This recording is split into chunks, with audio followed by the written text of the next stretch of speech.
Hello दोस्तों। Ministry और science technology के द्वारा बहुत अच्छी वैकेंसी निकल कर आई है। इस वीडियो के माध्यम से हम उसी के बारे में जानकारी प्राप्त करेंगे और साथ ही हम आपको एक लाइव फॉर्म फिलअप करके भी दिखलाएंगे। दोस्तों, ये जो फॉर्म है वो ग्रेजुएशन लेवल पे भरा जाएगा। तो अगर आप ग्रेजुएशन पास हैं तो ये फॉर्म आपके लिए है।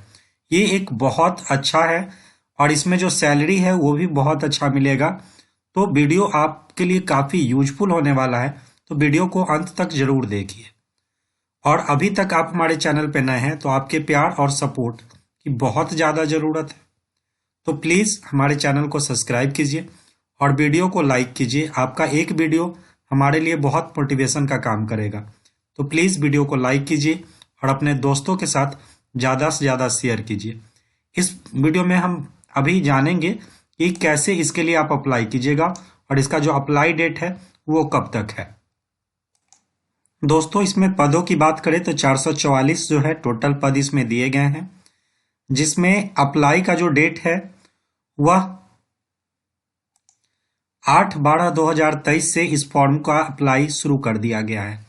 वहीं बात करें लास्ट डेट की तो 12/1/2024 तक जो है इसका अप्लाई चलेगा और लास्ट जो आपका पेमेंट है वो आप 14/1/2024 तक कर सकते हैं। दोस्तों, ये जो फॉर्म है SC/ST के लिए बिल्कुल फ्री है, उनको किसी भी तरह का कोई भी चार्ज नहीं लगेगा। दोस्तों, इसका जो नोटिफिकेशन का लिंक है वो हम आपको डिस्क्रिप्शन बॉक्स में दे देंगे। वहां से इजीली आप इसको डाउनलोड करके सभी जानकारियों को ध्यान पूर्वक पढ़ लीजिएगा। ये दोस्तों क्वालिफिकेशन जो है इसमें ग्रेजुएशन मांगा गया है, तो आप सभी जो नोटिफिकेशन है उसको ध्यान पूर्वक देखिएगा, पढ़िएगा। इसके बाद इस फॉर्म को अप्लाई कीजिएगा। इसका एप्लीकेशन का जो लिंक है वो भी हम आपको डिस्क्रिप्शन बॉक्स में दे देंगे। अब बात करते हैं इसको अप्लाई कैसे कीजिएगा। इसमें दोस्तों जो महिला कैंडिडेट है उनके लिए ये फॉर्म बिल्कुल फ्री है। सिर्फ जनरल और OBC से जो आते हैं उनको 500 का जो है शुल्क देना होगा। अप्लाई करने के लिए सबसे पहले इसके एप्लीकेशन के वेबसाइट पे आ जाएंगे, जिसका लिंक हम आपको डिस्क्रिप्शन बॉक्स में दे देंगे। वहां से इजीली आप इसके वेबसाइट पे चले आइएगा। अब यहाँ पे रजिस्टर नाउ का ऑप्शन है, इस पे आपको क्लिक करना है। जैसे इस पे क्लिक कीजिएगा कुछ इस तरीके का इंटरफेस आएगा, जहां पे सबसे पहले आपसे आपका मोबाइल नंबर पूछेगा। मोबाइल नंबर डालिएगा, फिर सेंड OTP पे क्लिक करेंगे। जैसे ही OTP जाएगा आपको इसमें डालकर वेरीफाई कर लेना है।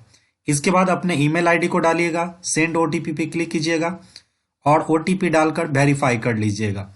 इसके बाद प्रोसीड का ऑप्शन है, इस पे आपको क्लिक करना है। अब दोस्तों जैसे ही प्रोसीड कीजिएगा, अब आपके पास आपका ईमेल ID, आपका मोबाइल नंबर शो कर जाएगा। अगर आपके पास कोई अल्टरनेट नंबर होगा तो उसको डालिएगा, नहीं तो छोड़ दीजिएगा।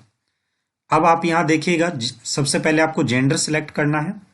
मेल है तो मेल, फीमेल है फीमेल, तो यहाँ पे जेंडर सिलेक्ट करेंगे। इसके बाद नेशनलिटी को आपको इंडियन रखना है। उसके बाद आपको जो है एक पहचान पत्र देना होगा, जिसके लिए आप Aadhaar card, driving licence, passport, voter ID card, PAN card कोई भी आप दे सकते हैं। तो यहाँ आधार कार्ड अगर हम डालते हैं तो फिर यहाँ पे आपको आधार नंबर आपको यहाँ पे डालना होगा। तो आप जो भी आपका आधार नंबर है वो आप यहाँ डालिएगा। इसके बाद जो है पहचान पत्र संख्या आपका क्या है वो आपको इसमें डालना होगा। इसके बाद दोस्तों यहाँ पर जो है अपना आधार संख्या जो है वो डालिएगा, फिर यहाँ पर भी आधार संख्या डालिएगा। तो दोनों जगह जो भी आप यहाँ डॉक्यूमेंट डालिएगा, जैसे ड्राइविंग लाइसेंस डालते हैं तो इस तरीके से है, आपको यहाँ पे ड्राइविंग लाइसेंस का जो संख्या है वो देना होगा, फिर यहाँ पे आधार नंबर देना होगा। दोस्तों ऊपर अगर बात करें तो यहाँ पे जो है आपको अपना पूरा नाम लिखना होगा। सबसे पहले आप अपना पूरा नाम लिखिएगा, उसके बाद आपका ईमेल नंबर शो कर देगा, अल्टरनेट नंबर होगा तो डालिएगा, नहीं तो छोड़ दीजिएगा। इसके बाद जो है लिंक आपको सिलेक्ट करना है। फिर आगे आप यहाँ देखिएगा तो आपके पास जो है कैटेगरी का ऑप्शन है, तो आप जिस भी कास्ट से आते हैं वो आप यहाँ पे सिलेक्ट कीजिएगा। इसके बाद जो है आप मैरिड हैं, अनमैरिड हैं, सिंगल है, मैरिड है, तो जो भी है आप यहाँ से सिलेक्ट कीजिए। अगर आप विकलांग हैं तो यस कर कीजिएगा, अगर आप विकलांग नहीं है तो नो कीजिएगा। यस कीजिएगा तो ये सारा जो है आपके सामने खुल कर आ जाएगा, जिसमें आपको जानकारी फिलअप करनी होगी कि आप कितना % विकलांग है और किस तरह का विकलांग है, तो वो आपको जानकारी यहाँ पे डालनी होगी। इसके बाद किस तरह का विकलांग है वो आपको यहाँ सेलेक्ट करना होगा। सर्टिफिकेट नंबर डालना होगा। सर्टिफिकेट जारी करने का जो तिथि है वो आपको डालना होगा। अगर आप इसको नो करते हैं तो ये ऑटोमेटिक डिसेबल हो जाएगा। इसके बाद दोस्तों अगर आप एक्स सर्विसमैन है तो आप इसको यस कीजिएगा। यस कीजिएगा तो आपको ज्वाइनिंग डेट और लिविंग डेट जो है वो आपको डालना होगा। अगर आप इसको नो करते हैं तो ये ऑटोमेटिक डिसेबल हो जाएगा। इसके बाद दोस्तों यहाँ पे आपसे पूछा जाता है कि are you employee of government, central government, state government. अगर आप स्टेट गवर्नमेंट या सेंट्रल गवर्नमेंट के एम्प्लॉय हैं तो आप इसको सिंपली यस कीजिएगा। अगर नहीं है तो नो कर दीजिएगा। अगर आप यस कीजिएगा तो ये सारी जानकारी आपको फिलअप करनी होगी, जिसमें जो है आपका जानकारी डालिएगा। अगर आप नहीं है तो सिंपली इसको नो कर दीजिएगा। इसके बाद दोस्तों जब आप नीचे आइएगा तो आपसे यहाँ पे पूछा जाता है कि are you regular employee of CSIR। अगर आप CSIR के रेगुलर एम्प्लॉय हैं तो यस कीजिए, नहीं है तो सिंपली इसको नो कर दीजिए। अगर आप इसको यस कीजिएगा तो ये सारी जानकारी आपको फिलअप करनी होगी। इसके बाद दोस्तों जब आप नीचे आइएगा तो यहाँ पे आपसे पूछा जाता है are you relate to any CSIR employee. अगर आप CSI एम्प्लॉय से किसी भी तरह से रिलेट करते हैं तो आप इसको यस कीजिएगा, नहीं करते हैं तो सिंपली इसको नो कर दीजिएगा। इसके बाद दोस्तों जब आप नीचे आइएगा तो यहाँ आपसे पूछा जाता है कि क्या आपको लेखपाल की आवश्यकता है। अगर लेखपाल की आवश्यकता है तो यस कीजिए, नहीं है तो नो कीजिए। अगर आप इसको यस करते हैं तो ये सभी जानकारी जो है आपको फिलअप करनी होगी। अगर आपको नहीं जानकारी जरूरत है तो सिंपली इसको नो कर दीजिए। इसके बाद दोस्तों जब आप नीचे आइएगा तो यहाँ पे आपसे आपका जो है डेट ऑफ बर्थ पूछेगा। दोस्तों ये जो डेट ऑफ बर्थ है ये मैट्रिक के सर्टिफिकेट जो होगा उसके हिसाब से आपको देना होगा। तो जो भी आपका सर्टिफिकेट डेट है वो आपको इसमें डालना होगा। सर्टिफिकेट डेट यहाँ डालिएगा, यहाँ पे ऑटोमेटिक आपका जो है ईयर, मंथ और डेज आ जाएगा। इसके बाद दोस्तों आप किस पोस्ट के लिए अप्लाई कर रहे हैं, जिस पोस्ट के लिए अप्लाई कर रहे हैं उसको आप टिक आउट करेंगे। अगर दोनों पोस्ट के लिए अप्लाई कर रहे हैं तो आप दोनों को टिक आउट कर सकते हैं। तो इस बात का आप ध्यान दीजिएगा, जिस भी पोस्ट के लिए अप्लाई करना है उसको टिक आउट करेंगे। अगर चाहते नहीं हम दोनों के लिए अप्लाई करें तो दोनों को आप इसको सिंपली जो है टिक आउट कर दीजिएगा। एज लिमिट की बात करें दोस्तों तो 33 ईयर जो है वो एज लिमिट रखा गया है। 33 ईयर तक जो है आप होंगे तो इसके लिए अप्लाई कर सकते हैं। अब दोस्तों यहाँ पे जो है आपसे जो है प्रेफरेंस पूछा जाएगा।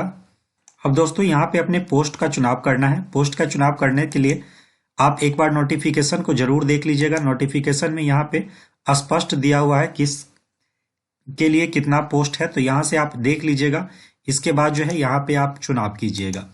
तो आप जिस भी, जैसे मान लीजिए GN फर्स्ट में रखना चाहते हैं, सेकेंड प्रेफरेंस आप FA को देना चाहते हैं, थर्ड प्रेफरेंस जो है SP को देना चाहते हैं, तो ये प्रेफरेंस आप अपने अकॉर्डिंग नोटिफिकेशन को देखकर फिलअप कीजिएगा। इसके बाद नीचे भी आपको इसी तरीके से जो है प्रेफरेंस देना है। फर्स्ट प्रेफरेंस दीजिए, सेकेंड प्रेफरेंस दीजिए, फिर थर्ड प्रेफरेंस दीजिए। तो ये प्रेफरेंस आपको अपने अकॉर्डिंग देना है। फिर आई एग्री पे क्लिक करेंगे और नीचे जो आप आइएगा यहाँ फ्रीज, सेव एंड कंटिन्यू के ऑप्शन पे आपको क्लिक कर देना है। अब दोस्तों एक बार अपनी सभी जानकारियों को ध्यानपूर्वक पढ़ लेंगे कि आपकी जो जानकारी दी गई है वो सही है या नहीं है। अगर आपको लग रही है कि कोई गलती है तो आप उसको सुधार लेंगे। अगर आपको लग रहा है कि जो भी जानकारी आपने डाला वो सही है तो नीचे कंटिन्यू का ऑप्शन है, इस पे आपको क्लिक करना है। अब जैसे ही आप उस पर क्लिक कीजिएगा, अब जो है आपको यहाँ पे अपने सेंटर को सिलेक्ट करना है। तो सबसे पहले जो है आप जो भी सेंटर रखना चाहते हैं वो आप यहाँ पे सेंटर सिलेक्ट कीजिएगा, पेपर 1 और पेपर 2 के लिए। तो यहाँ से जिस भी जगह पे आप सेंटर देना चाहते हैं वहां से अपने अकॉर्डिंग अपने नियरेस्ट जो होगा उसको आप यहाँ सेलेक्ट कर लेंगे। फिर सिटी 2 आपको सिलेक्ट करना है, फिर सिटी 3 जो है वो आपको सिलेक्ट करना है। तो टोटल 3 आपको जो है इसमें देना होगा। इसके बाद जो है जब सेकेंड चरण का एग्जाम होगा तो आपको जो है ये इसमें जो आप चाहते हैं जहां सेंटर लेना वहां ले सकते हैं। तो इसमें भी आपको 3 जगह का चुनाव जो है करना होगा। इसके बाद अपने पिताजी का नाम आपको डालना है, फिर अपनी माताजी का नाम डालना है, फिर अपने जो आपका पिन कोड होगा उस पिन कोड को डालिएगा, फिर सिटी या डिस्ट्रिक्ट का नाम आपको इसमें लिखना है। इसके बाद आप किस राज्य से आते हैं उस राज्य को यहाँ सिलेक्ट करेंगे। नियरेस्ट रेलवे स्टेशन आपका कौन सा है वो आपको इसमें डालना है। इसके बाद अपने एड्रेस को इसमें फिल कीजिएगा। अगर आपका करस्पॉन्डिंग एड्रेस और परमानेंट एड्रेस सेम है तो सिंपली आप इसको टिक आउट करेंगे, और आपका दोनों अलग है तो आप इसको फिर से फिल कीजिएगा। ये सभी जानकारी डालने के बाद सेव और कंटिन्यू का ऑप्शन है, इस पर आपको क्लिक करना है। अब दोस्तों आपको यहाँ पे आपकी जो क्वालिफिकेशन है उसकी जानकारी आपको यहाँ फिलअप करनी होगी। सबसे पहले आपका जो है 10th का क्वालिफिकेशन आपको सिलेक्ट करना होगा। तो यहाँ पे सबसे पहले अपने यूनिवर्सिटी का नाम डालिएगा। तो जो भी आपका यूनिवर्सिटी का नाम होगा वो आपको यहाँ से डालना होगा। इसके बाद कोर्स जो है वो आपको यहाँ सेलेक्ट करना होगा। चूंकि 10th में जो कोर्स होता है जनरल होता है तो ये डिसेबल रहेगा। इसके बाद अपने पासिंग ईयर को आपको इसमें लिखना है। पासिंग ईयर लिखने के बाद टोटल आपको कितना परसेंट आया वो आपको इसमें परसेंटेज लिखना है। इसके बाद जो है आपको मैट्रिक का जो सर्टिफिकेट है वो आपको यहाँ से अपलोड कर देना है। इस बात का ध्यान रखेंगे दोस्तों कि मैक्सिमम जो साइज है वह 1 MB का होना चाहिए और ये PDF फॉर्म में होना चाहिए। इसके बाद जो है आप 12 या डिप्लोमा की जानकारी को डालिएगा। तो डिप्लोमा की जानकारी या 12 की जानकारी डालने के लिए सबसे पहले आप अपने यूनिवर्सिटी का नाम डालिएगा। तो जो भी आपका यूनिवर्सिटी का नाम होगा वो डालिएगा। फिर यहाँ से अपने कोर्स को सिलेक्ट कीजिएगा कि आपका कोर्स 12 में क्या था। जैसे साइंस था, आर्ट था, कॉमर्स था, तो वो आपको लिखना होगा। फिर अपने पासिंग ईयर को यहाँ पे देना होगा। इसके बाद जो है आपका टोटल परसेंटेज कितना आया वो आपको इसमें डालना होगा। फिर अपने जो डॉक्यूमेंट है उसको आपको यहाँ पे अपलोड करना होगा। उसका जो सर्टिफिकेट है वो चूज फाइल पे जाकर वहाँ से डालिएगा। जैसे ही चूज फाइल पे क्लिक कीजिएगा आपके पास आपका जो है नोटिफिकेट जो फाइल है वो खुल जाएगा। यहाँ से आप इसको सिलेक्ट करेंगे और यहाँ से जो है ये हो गया। आप अपलोड के ऑप्शन पे आपको क्लिक कर देना है, ये ऑटोमेटिक यहाँ से अपलोड हो जाएगा। तो इजीली जो है ऐसे आप अपलोड कर सकते हैं। इसके बाद जो है अपने आप जो है ग्रेजुएशन का आपको यहाँ पे डिग्री डालना है। आप ग्रेजुएशन कहाँ से किए हैं वो आपको डालिएगा। ग्रेजुएशन का जो है डिग्री कोर्स क्या है वो आपको डालना है।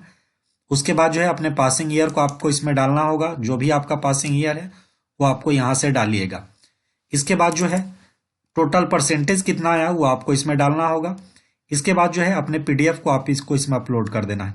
अगर आपके पास कोई एडिशनल क्वालिफिकेशन है तो आप इसमें डालिएगा, नहीं है तो इसको छोड़ सकते हैं।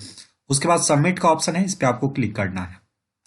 अब दोस्तों आपसे जो है यहाँ पे आपका फोटो अपलोड करने के लिए बोला जा रहा है, जहाँ पे आपको अपना फोटो अपलोड करना है। फोटो जो है वह 50 KB से ज़्यादा और लेस देन 50 KB होना चाहिए, 50 KB से कम होना चाहिए।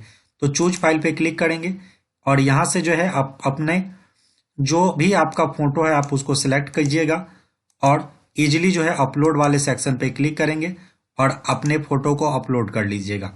दोस्तों यहाँ जो है आप देखिएगा कि पिक्सल में जो बोला जाता है जैसे 200 पिक्सल से लेकर 150 पिक्सल होना चाहिए। तो आप इसको कैसे बनाइएगा अपने फोटो को, तो इसको बनाने के लिए सबसे पहले आप पेंट खोलिएगा और यहाँ से अपने फाइल को सिलेक्ट करके उस फोटो को यहाँ ले आइएगा।